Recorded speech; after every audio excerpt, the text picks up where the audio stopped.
শুরুতে জানিয়ে দেব মামলার বিচার এবং আওয়ামী লীগ নিষিদ্ধ নিয়ে যা বলছে জামায়াত। জানিয়ে দেব ভারতে পালাতে গিয়ে ছাত্রলীগের সাবেক সাধারণ সম্পাদক নিহত। এদিকে বিএনপির ৮ সদস্য বিশিষ্ট ত্রাণ সংগ্রহ কমিটি গঠন। জানিয়ে দেব ভারতের সঙ্গে সব গোপন চুক্তি বাতিলের দাবি করছেন রুহুল কবির রিজভী। সর্বশেষ রয়েছে নামছে বন্যার পানি, ভেসে উঠছে ক্ষতচিহ্ন। মামলার বিচার এবং আওয়ামী লীগ নিষিদ্ধ নিয়ে যা বলছে জামায়াত।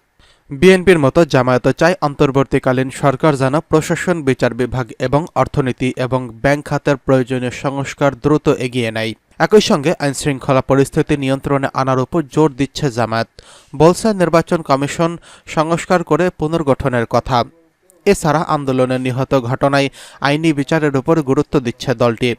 জামায়াতের আমির ডক্টর শফিকুর রহমান বলেছেন, যারা ব্যক্তিগতভাবে অপরাধ করেছে তাদের বিচার অবশ্যই হতে হবে। তারা অপরাধী হলে অবশ্যই শাস্তি পাওয়া উচিত। এটা হচ্ছে ব্যক্তির বিচারের ক্ষেত্রে, আর দল হিসেবে পুরো দলটাই হত্যায় শরিক হয়ে গিয়েছিল। তিনি বলেন, তাদের মন্ত্রী বলেছেন ছাত্রদের আন্দোলনে দমানোর জন্য ছাত্রলীগই যথেষ্ট।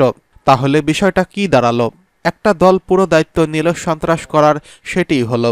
অনেক প্রাণ ঝরে গেল। সন্ত্রাসীদেরকে যখন বাহিনী হিসেবে দলীয় ব্যানারে নামিয়ে দেওয়া হলো, তখন বিশ্বের বহু দেশে এমন নজির আছে যে এমন গণহত্যা যারা করে তাদের আর সে দেশের রাজনীতি করার অধিকার থাকে না। তবে জামায়াতের আমির জানাচ্ছেন, তারা এখনও দল হিসেবে আওয়ামী লীগকে নিষিদ্ধের দাবি জানায়নি। এ বিষয়টি দলে কোনো সিদ্ধান্ত হয়নি বলে নিশ্চিত করেন শফিকুর রহমান। এদিকে ভারতে পালাতে গিয়ে ছাত্রলীগের সাবেক সাধারণ সম্পাদক নিহত। বাংলাদেশ ছাত্রলীগের সাবেক সাধারণ সম্পাদক ও পিরোজপুর জেলা আওয়ামী লীগের সদস্য ইসাহাক আলী পান্না ভারতে পালানোর সময় দেশটির সীমান্তরক্ষী বাহিনী বিএসএফের গুলিতে নিহত হয়েছেন। শনিবার সকালে ভারতের মেঘালয় সীমান্তে এই ঘটনা ঘটেছে বলে একটি সূত্রে জানা গেছে। ইসাহাক আলী খান পান্নার ভাগ্নে কাউখালী উপজেলার চিরাপাড়া পার সাতুরিয়া ইউনিয়ন পরিষদ চেয়ারম্যান এবং কাউখালী উপজেলা আওয়ামী লীগের সাধারণ সম্পাদক লাইকুজ্জামান তালুকদার মিন্টু দাবি করেন, আমার মামা পান্না শনিবার সকালে ভারতের মেঘালয় রাজ্যের সিংলয়ে একটি পাহাড় থেকে পা পিছলে পড়ে হৃদরোগে আক্রান্ত অবস্থায় মৃত্যুবরণ করেন। তবে তিনি কবে, কখন, কিভাবে সিংলয়ে গিয়েছিলেন সে বিষয়ে কিছু জানাতে পারেনি তালুকদার মিন্টু। পান্নার ঘনিষ্ঠ একাধিক সূত্র জানিয়েছে, আওয়ামী লীগের কেন্দ্রীয় কমিটির সাধারণ সম্পাদক এক সদস্যের সঙ্গে তিনি সিলেট সীমান্তের কানাইঘাট উপজেলার একটি নির্জন এলাকা দিয়ে স্থানীয় চোরা কারবারিদের সহায়তায় সীমানা অতিক্রম করে ভারতে যাওয়ার চেষ্টা চালান। রাত ৩টার দিকে তারা দোনা সীমান্ত পেরিয়ে একটি নির্জন পাহাড়ি এলাকা দিয়ে হাঁটার সময় বিএসএফের গুলির মুখে পড়েন। তখন হৃদরোগ ক্রিয়া বন্ধ হয়ে যায় এবং পাহাড় থেকে নিচে পড়ে যায় ইসাহাক আলী এবং তৎক্ষণাৎ তিনি মারা যান। জানা গেছে তার বিরুদ্ধে কোনো মামলা ছিল না। ধারণা করা হচ্ছে দেশে বিরাজমান পরিস্থিতির নিরাপত্তার শঙ্কায় দেশ ছাড়ছিলেন তিনি। তবে এ ব্যাপারে নিশ্চিত কিছু জানা যায়নি।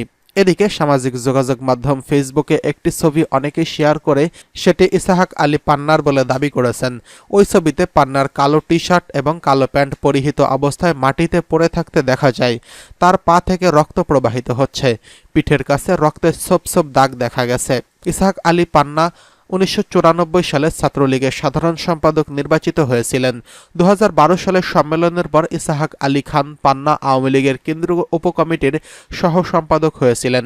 উল্লেখ্য, সাবেক প্রধানমন্ত্রী শেখ হাসিনার পদত্যাগের দিন পিরোজপুর পান্নার ব্যয়বহুল বাড়িতে ছাত্র জনতার হামলার ভাঙচুর ও লুটপাট ও আগুন ধরিয়ে দেয়।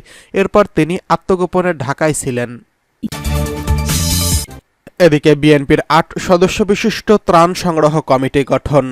বন্যাদুর্গত মানুষের সহায়তায় ৮ সদস্য বিশিষ্ট ত্রাণ সংগ্রহ কমিটি গঠন করেছে বিএনপির স্থায়ী কমিটির সদস্য অধ্যাপক ডক্টর এজেড জাহিদ হোসেনকে আহ্বায়ক এবং যুগ্ম মহাসচিব অ্যাডভোকেট আব্দুস সালাম আজাদকে সদস্য সচিব করে এই কমিটি গঠন করা হয়েছে।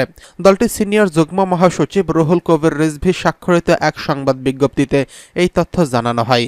ত্রাণ সংগ্রহ কমিটির সদস্যরা হলেন মহিলা দলের কেন্দ্রীয় সভাপতি আফরোজা আব্বাস, বিএনপির সহ স্বাস্থ্য বিষয়ক সম্পাদক ডক্টর পারভেজ রেজা কাকন, কৃষক দলের কেন্দ্রীয় সভাপতি হাসান জাফির তুহিন, যুব দলের কেন্দ্রীয় সিনিয়র সহসভাপতি রেজাউল করিম পল প্রমুখ। বিজ্ঞপ্তিতে আরও বলা হয়, প্রলয়ঙ্কারী বন্যায় উপদ্রুত মানুষের সাহায্যার্থে শুকনো খাবার, বাচ্চাদের কাপড়, মোমবাতি, দেয়াশলাই, বিশুদ্ধ পানি এবং প্রয়োজনীয় ওষুধ দলের নয়াপল্টনস্থ বিএনপির কেন্দ্রীয় কার্যালয় সংগ্রহ করবে। দেশের সর্বস্তরের জনগণকে বন্যার্তদের সাহায্যার্থে সাধ্য অনুযায়ী ত্রাণ সামগ্রী নয়াপল্টনের বিএনপির কেন্দ্রীয় কার্যালয়ে প্রদান করার জন্য অনুরোধ করা হয়েছে। এদিকে ভারতের সঙ্গে সব গোপন চুক্তি বাতিলের দাবি করছেন রুহুল কবির রিজভী। ভারতের সঙ্গে শেখ হাসিনা সরকারের সব গোপন চুক্তি বাতিলের দাবি জানিয়েছে বিএনপি সিনিয়র যুগ্ম মহাসচিব অ্যাডভোকেট রুহুল কবির রিজভী। তিনি বলেন, স্বৈরাচার সরকার বিগত 15 বছরের পার্শ্ববর্তী দেশ ভারতের সঙ্গে যে সমস্ত গোপন চুক্তি করেছেন সেগুলো বাতিল করতে হবে।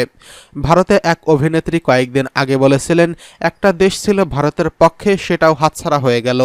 একটা দেশ ছিল না, একজন ব্যক্তি ছিল ভারতের পক্ষে, কারণ ওই ব্যক্তি দেশে গণহত্যা করেছে। এই দেশে একচাটিয়া ভোট করে নিজের লোককে ভোট ছাড়া এমপি বানিয়েছে। সেই হাসিনা এই দেশের গণতন্ত্রকে কবরস্থানে পাঠিয়েছে। রাজধানীর কাফরুল থানা বিএনপির উদ্যোগে ছাত্র জনতার আন্দোলনে নিহত শহীদ পরিবারের সঙ্গে সাক্ষাৎ অনুষ্ঠানে তিনি এসব কথা বলেছেন।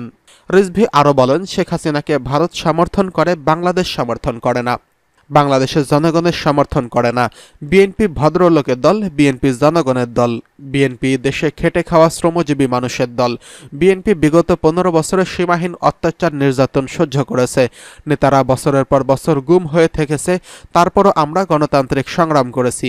তিনি বলেন, যারা বিএনপি চেয়ারপারসন বেগম খালেদা জিয়ার রাজনীতিতে বিশ্বাস করে এবং ভারপ্রাপ্ত চেয়ারম্যান তারেক রহমানের আদর্শকে বিশ্বাস করে, তাদেরকে এই সমাজের শান্তি শৃঙ্খলা রক্ষা করতে হবে।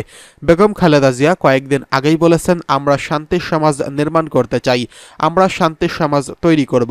শেখ হাসিনা যা তৈরি করেছিলেন, বাড়ি দখল, ঘর দখল, গোয়ালঘর দখল থেকে শুরু করে গরু নিয়ে যাওয়া, এটাই ছিল শেখ হাসিনার 15 বছরের আওয়ামী সংস্কৃতি। এই সংস্কৃতি বিএনপি পুনরাবৃত্তি করবে না। এ সময় আরও বক্তব্য রাখেন ঢাকা মহানগর উত্তরের আহ্বায়ক সাইফুল আলম নীরব, কেন্দ্রীয় বিএনপির নির্বাহী কমিটির সদস্য তারিকুল আলম তেনজিং, মাহবুবুল ইসলাম প্রমুখ। এদিকে নামছে বন্যার পানি, ভেসে উঠছে ক্ষতচিহ্ন। লক্ষ্মীপুরের রায়পুরে ডাকাতিয়া, মেঘালয় তীরবর্তী এবং বেড়িবাঁধ এলাকায় বন্যা পরিস্থিতির উন্নতি হয়েছে। মেঘনার জোয়ার ও ভারী বৃষ্টির কারণে সৃষ্ট এই বন্যার পানি যতই কমছে ততই স্পষ্ট হয়ে উঠছে ক্ষয়ক্ষতির চিহ্ন। স্রোতে ভেঙে গেছে বিভিন্ন গ্রামের রাস্তা ও সড়ক, অনেক সড়ক এখনও পানির নিচে। কিছু বাড়িঘরেও পানিবন্দী অবস্থায় দিন কাটাচ্ছেন অনেক মানুষ। শনিবার সকাল থেকে বিকেল পর্যন্ত উপজেলা সহকারী কমিশনার শাহেদ আরমানের নেতৃত্বে বৈষম্য বিরোধী ছাত্র আন্দোলনের নেতা, সচেতন নাগরিক, পুলিশ, রেড ক্রিসেন্ট, স্বেচ্ছাসেবী সংগঠনের ব্যক্তিরা ডাকাতিয়া নদী সংযোগ খালে অবৈধ বাঁধগুলো কেটে দিয়েছে। স্থানীয় সূত্র জানায়, মেঘনা নদীর জোয়ার 14 দিনের টানা বৃষ্টিপাতের ফলে রায়পুরা উপজেলায় বন্যা শুরু হয়েছে। শনিবার সকাল পর্যন্ত মেঘনা নদীর পানি 4 সেন্টিমিটার কমে বর্তমানে বিপদসীমার 51 সেন্টিমিটার নিচ দিয়ে প্রবাহিত হচ্ছে।